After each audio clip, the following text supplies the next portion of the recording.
1% populasi Indonesia menguasai 48% ekonomi nasional. 3% manusia Indonesia menguasai 60% dan 10% manusia Indonesia menguasai 70% ekonomi nasional di luar dari anggaran negara APBN. Ekonomi seperti begini terjadi karena regulator yang lemah yang harus kita perbaiki. Demikian saya memulai sebuah dialog terbatas di kantor teman dengan beberapa kenalan baru. Mereka adalah orang yang katanya peduli dengan UKM. Mengapa saya katakan katanya peduli tersebut dengan tanda quote unquote? Karena mereka seperti yang lainnya ingin membantu UKM tapi hanya sebatas mengajari UKM dalam kelas. Setelah kelas selesai hanya jadi pinter UKM, namun sedikit yang menggerakkan ekonomi UKM. Ada seminar, ada workshop, ada buku, ada coaching, ada mentoring, ada pendampingan, ada macam-macam. Semuanya sudah dilakukan. Namun data di awal tadi belum pernah berubah sejak 20 tahun terakhir ini. Artinya apa yang mereka kerjakan sekarang ya doesn't work. Harus diubah, bukan hanya dengan wacana, ilmu, keterampilan, tapi dengan peluang. Saat ini yang beda adalah peluang. Yang beda,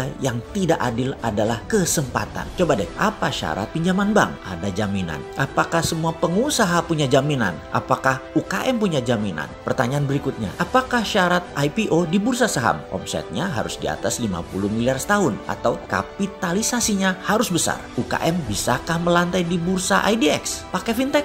Pakai pinjaman tersebut? Wih, bunganya jadi rentenir tuh. Membuka lapangan kerja di mana 97% angkatan kerja diserap UKM, tetapi UKM tidak bisa pinjam bank, tidak bisa IPO. Lalu ilmu yang diajari tadi oleh orang yang dikatakan peduli tadi dipakainya di mana? Disinilah serunya pembicaraan kemarin di mana kita ditantang. Bagaimana bisa menjawab $1 million question? Bagaimana UKM bisa naik kelas, yaitu menjadi perusahaan beraset besar dan beromset besar? Kalau saya boleh usul, yang pertama adalah bagaimana perusahaan bisa beromset besar terlebih dahulu. Jadi strateginya adalah selling terlebih dahulu. Kita semua tahu selling adalah seni menjual, yang seharusnya di atasnya adalah marketing dulu, bahkan seharusnya di atasnya lagi marketing ada yang namanya branding terlebih dahulu. Tapi kelamaan kalau di saat COVID kita bangun branding dulu, menentukan marketing dulu, kelamaan. Branding itu membangun trust, marketing itu memilah dan memilih pasar. Namun selling, ya selling, jualan, closing. Sungguh bagi saya closing selling itu menjadi terpenting saat ini. Jadi kalau bisa disimpulkan adalah kita harus melakukan push selling. Pull selling atau menarik adalah strategi online shop. Berjualan menggunakan sosmed seperti IG atau FB. Marketplace seperti Tokopedia, Bukalapak, Shopee, itu semua besar biaya iklannya. Karena membuat orang kita tarik datang ke landing page kita, datang ke lapak kita. Di masa daya beli pilih-pilih seperti saat ini, karena kontraksi ekonomi resesi dunia, maka pull selling kurang agresif. Narik itu kurang agresif. Kita harus nyerang. Menyerang itu apa? Namanya push selling. Kita datangi sosmed orang, kita sambangi email orang, WA orang, Telegram grup, apapun kita infokan. Kita serbu dengan berbagai tools. Oke, ada yang perlu contoh push selling lebih rinci nggak? Oke, kita jelaskan, kita sederhanakan. Kita ikuti cerita ini. Beberapa saat yang lalu ada pertanyaan dilontarkan ke saya. Bisa jelaskan apa itu dinaran, Pak? Pertanyaan datang dari seorang yang baru dikenalkan oleh mitra bisnis saya. Saya pun menjawab begini. Dinaran adalah GoPay plus Genius plus debit card plus underlying emas. Oh gitu, sistem pembayaran toh. Saya pikir dinaran itu seperti beli emas di Pegadaian, hanya lebih liquid karena berbasis teknologi digital. Oh bukan Pak, dinaran adalah aplikasi alat bayar multi channel. Saat ini kita luncurkan dinaran emas seperti tadi yang saya jelaskan. Nanti akhir Oktober 2020 ini ada dinaran dolar, di mana underlying dana Anda bisa memilih dolar sekarang. Ke depan bukan hanya emas underlyingnya, tapi bisa pilih dengan dolar di akun yang lain tentunya. Anda boleh punya 2 akun di dinaran, satu dinaran emas, satunya dinaran dolar. Jadi penjelasan lengkapnya dinaran dolar adalah GoPay plus Genius plus debit card plus underlying dolar. Sederhana membayangkannya, seperti personal portable money changers aplikasi dinaran tersebut. Demikian saya menjelaskan sesimpel mungkin, karena baru kenalan gak enak kalau jualan terus. Tapi saya tidak kuasa menahan untuk tidak meneruskan jualan. Namanya juga peluang di depan mata. Jadi saya teruskan. Fitur-fitur dinaran masih terus disempurnakan. Usia dinaran baru 4 bulan saat ini. Muasalnya mengurus semua izin dan teknologi mundur ke 1 tahun yang lalu. Sudah cukup panjang perjalanan dinaran sesungguhnya. Dinaran adalah cerita panjang dari analisa mendalam memprediksi ke depan tentang tumbuhnya kebutuhan bertransaksi dengan berbasis personal sovereign wealth fund.